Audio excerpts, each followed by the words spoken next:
The message arrived just as I was setting the table for Thanksgiving dinner. My hands froze when I read the words on my phone. You won't be joining us on the Christmas cruise. Dad prefers it to be just family. My mother sent it as casually as a weather report. Cold and final. 3 months earlier, I had sold my apartment in Seattle and invested every last dollar to buy them a $400,000 house. Their safety net. And now I was disposable. My name is Elena Vargas. I am 34 years old, and that message shattered any illusion I still had about family.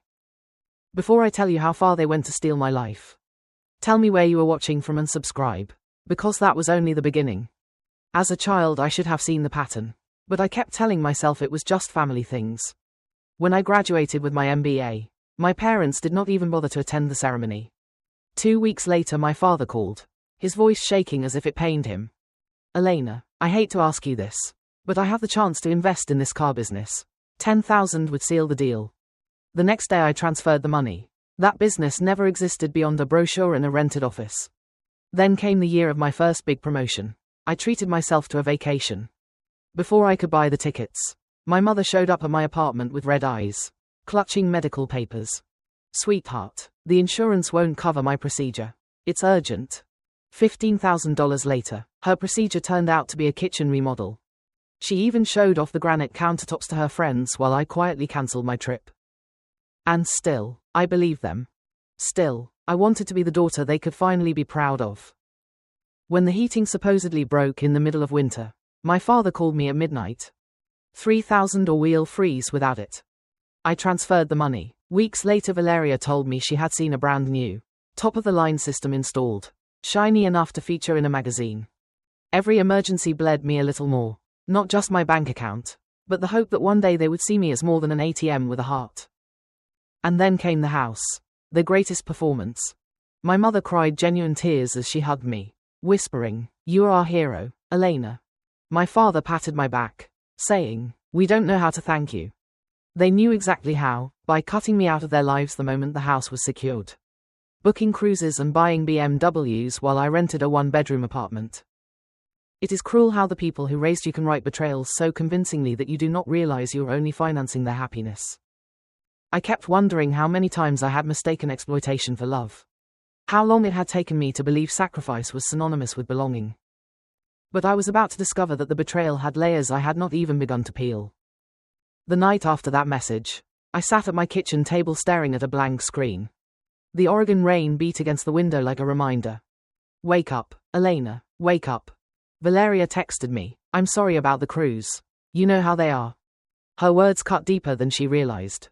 Because yes, I knew exactly how they were. I had simply never admitted it out loud. I called her. She sounded hesitant, almost guilty. "Do you remember your MBA graduation?" she asked. I said yes. "They skipped it because Dad wanted you available when he pitched that car business." I froze. For years I had told myself it was my fault they did not come. That perhaps I did not deserve celebration. But it was not negligence. It was calculation. Valeria's voice softened. "Elena, they have used you as their safety net for years. Remember the kitchen remodel? It was not sudden. Mom planned it months in advance." I wanted to scream. Instead I looked at the documents on my laptop, the property deed. Bank transfers. Every receipt with my name. Then came the small twist. Digging through the mortgage papers, I found a record I had overlooked.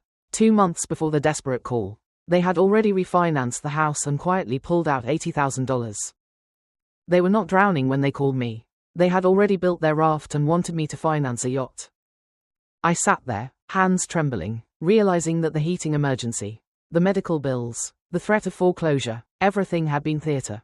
I had been the audience that kept buying tickets. That night I created a new folder on my computer.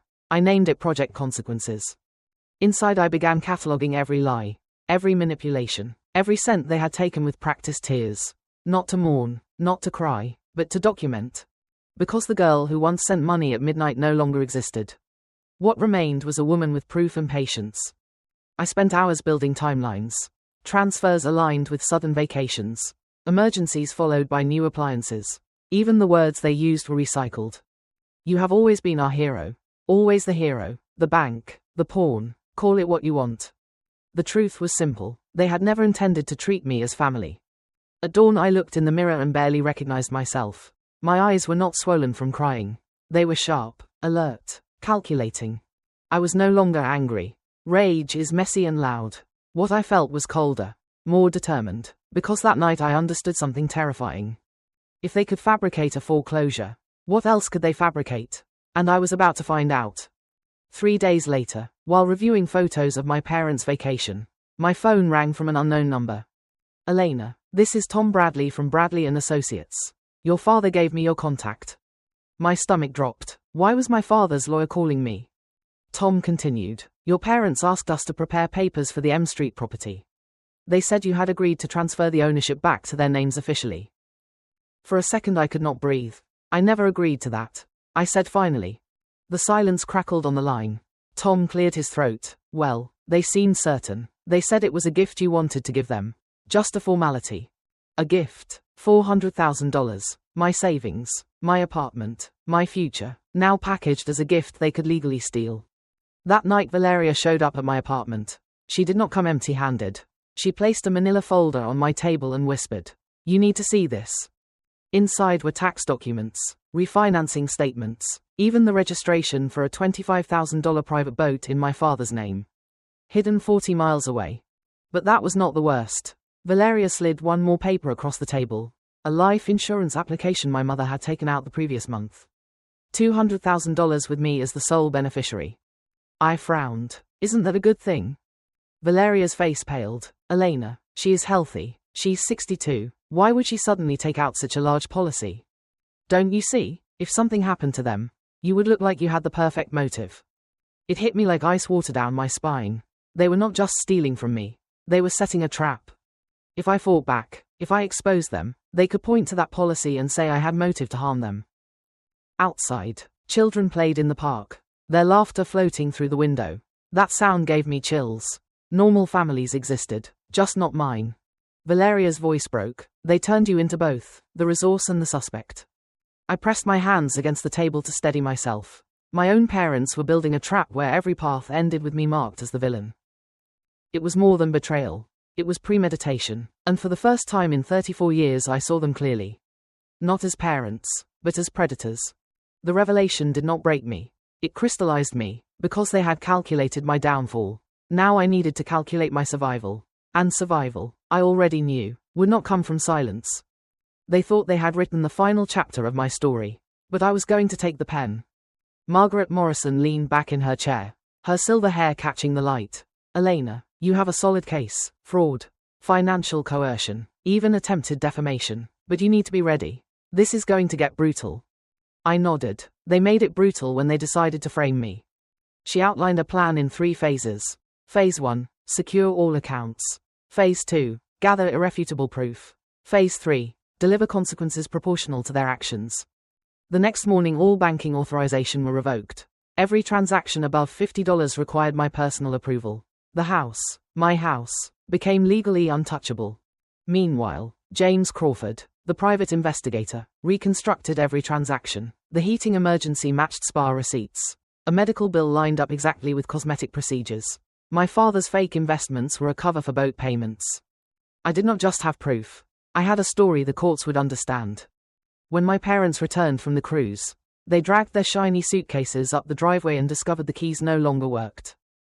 I watched them from my car across the street as my father jiggled the knob and then pulled out his phone. 2 minutes later mine rang.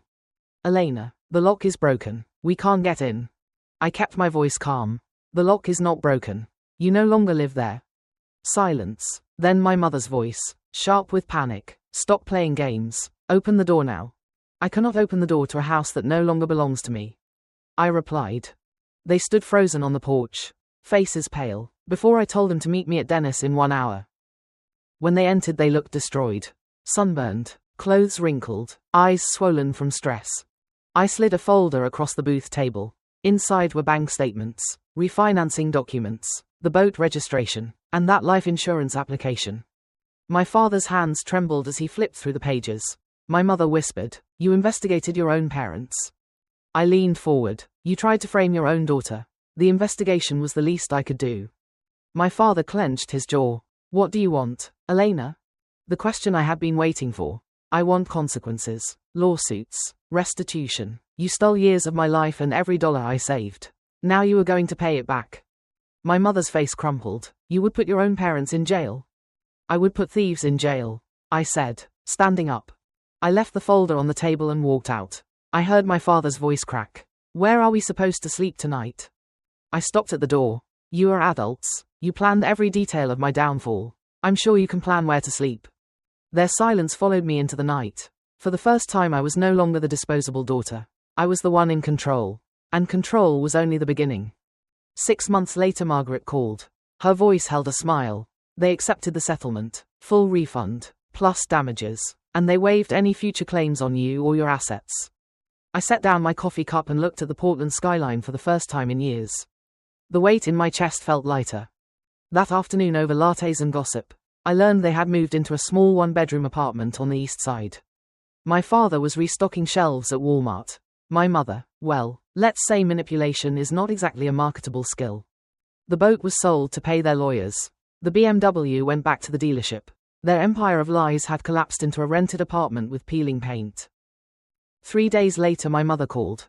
Her voice sounded softer, older. Elena, we just wanted to say we're sorry. Maybe someday we can try again.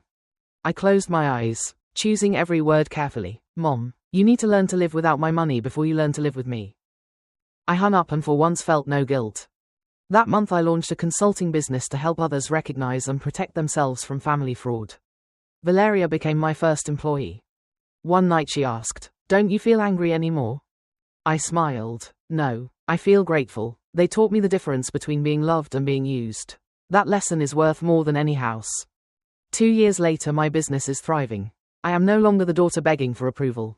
I am the woman who built her own foundation.